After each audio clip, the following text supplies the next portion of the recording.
Hi, I'm Kelly Mauger and I work at the WI Cookery School, and I'm going to show you how to make scones. Now, I've got some self-raising flour here in front of me. I've also got some unsalted butter, which I've cubed up, ready to go. I've also got some caster sugar and also some milk. It doesn't matter what kind of milk you use. Some people say they like to use soured milk or whole milk. I'm using whole milk because it was in the fridge. I've also got an egg which I've just beaten. This is for our egg wash glaze at the end.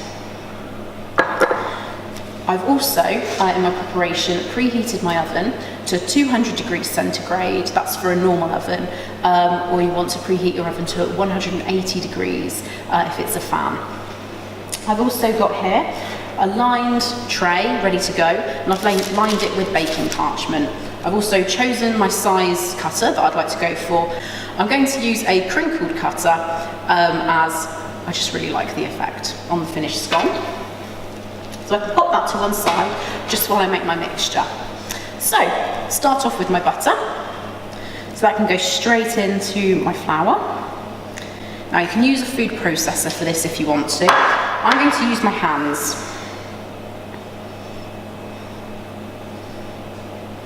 And all we're going to do is just crumb it all together. Now we don't even need to crumb it too finely. We just want to make sure that it is just nicely evenly distributed.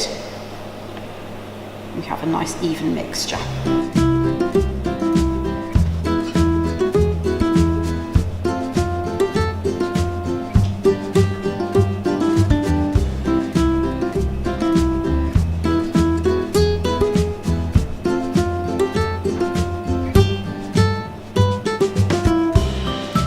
Okay, so now this has all come together really beautifully. It's got a slight cream colour now to the flour, and my butter is quite well rubbed in, but it doesn't need to be really, really fine. Next up, I'm going to add my caster sugar. Now, I always add caster sugar, even to plain scones, because it just makes them taste a little bit nicer, I think. Just make sure that all of that sugar is distributed through.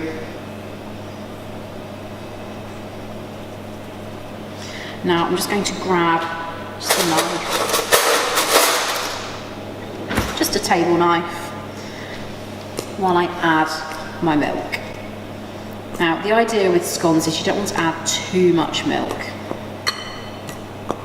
So I'm just pouring into the centre, and I'm just mixing with the knife just to help to distribute it.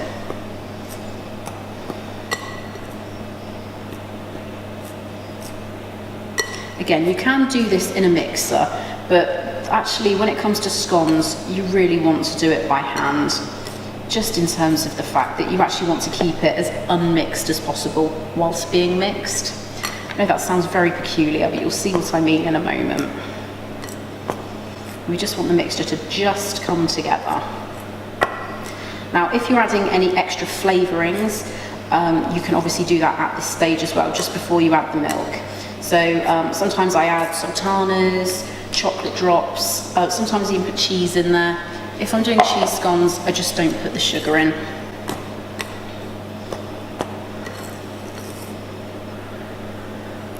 So with my knife, I'm just going round. In a moment, I'm going to put my hand in here. I think this is the right time.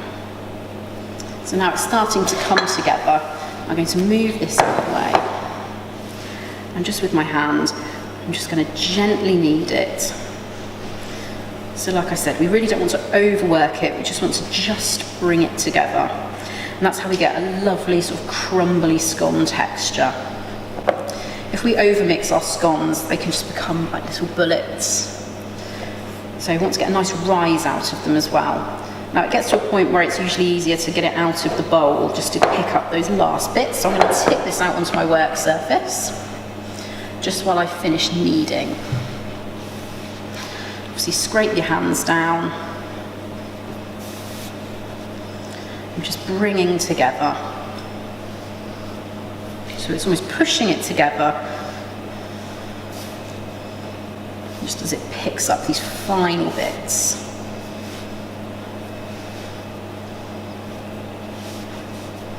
And again, just don't rush. I know a lot of us bake, or when we bake, we try to rush everything, but actually it's quite therapeutic just to take your time, enjoy what you're doing. You definitely get the benefits afterwards. So my final bits of unmixed mixture straight in the centre.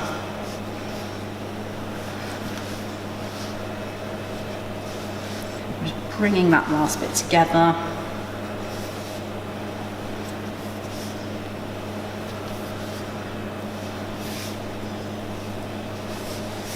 A little bit more straight in there.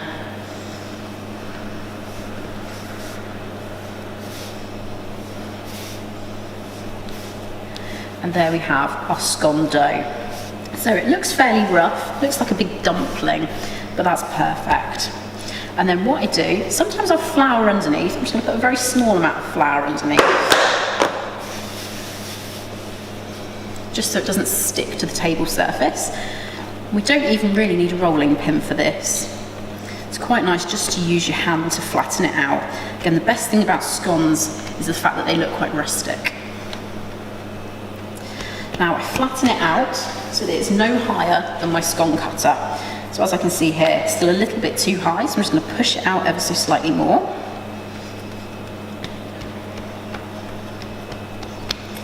Perfect. So you want it to just be a couple of millimetres shallower than your cutter.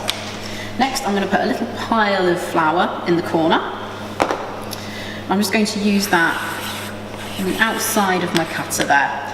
Tap off the excess. It just means that it can just go in and out of our mixture really smoothly. So even pressure from the top, we push down, break from the side, and release our first scone. So if I put this here, I can start popping these on the tray. So I always go in for a little bit more flour each time.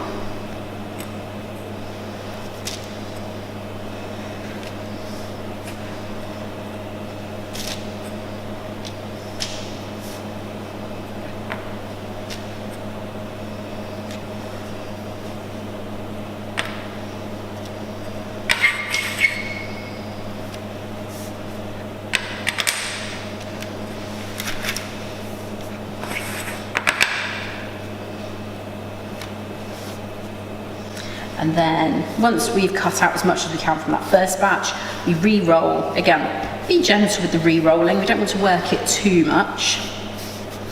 And again, we just flatten with our hand. You can put a tiny amount of flour underneath again.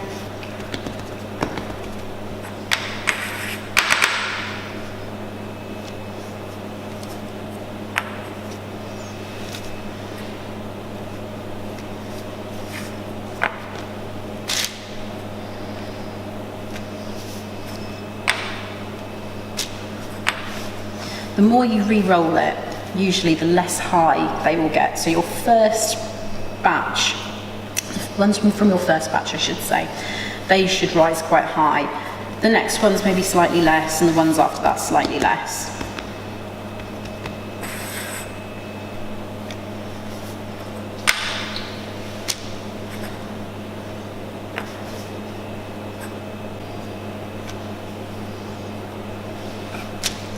I think I can get one more out of this mixture, and then I'll have a little bit over as well.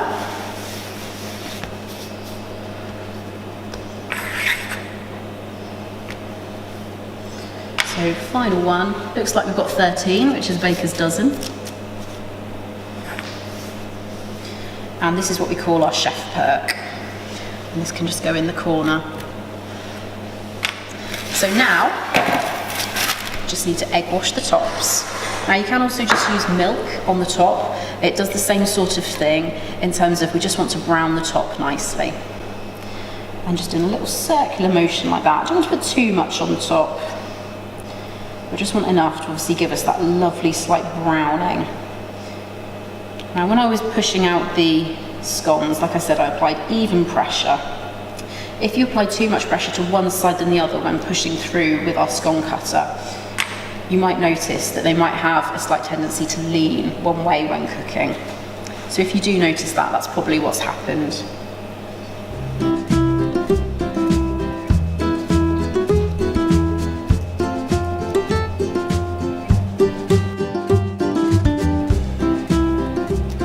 And our chef's perk is just as good as all the other ones, so that also gets some egg wash. So these are now ready for the oven. Now they should take up to about 20 minutes. Now, due to the size, I'm going to check these after about 15. And what we're looking for is for them to have risen a fair bit, to be nice and golden brown on the top. And when they're cooked, what I'm going to do is I'm going to pick them up, and just to finish testing, what I do is I tap the bottom. If it sounds nice and hollow like a drum, it means it's cooked. If it doesn't quite sound hollow, just return them to the oven for another couple of minutes until you do get that hollow beating sound. I like to eat them fresh out of the oven. They do last about 24 hours afterwards as well. You can obviously eat them after that, but they might need a little bit of help in terms of flashing through the microwave, but they still taste lovely.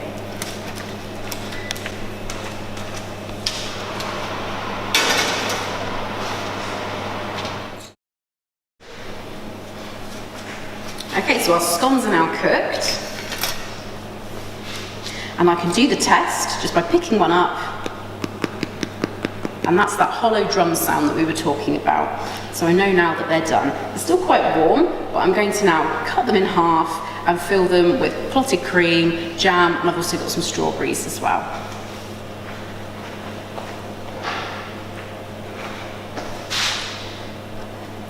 So I like them when they're just out of the oven, they're still beautifully warm.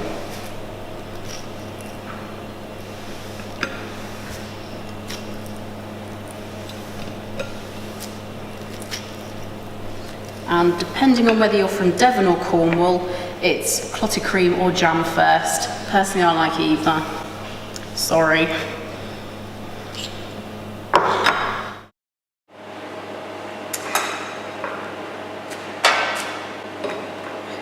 There we have our scones, ready for afternoon tea.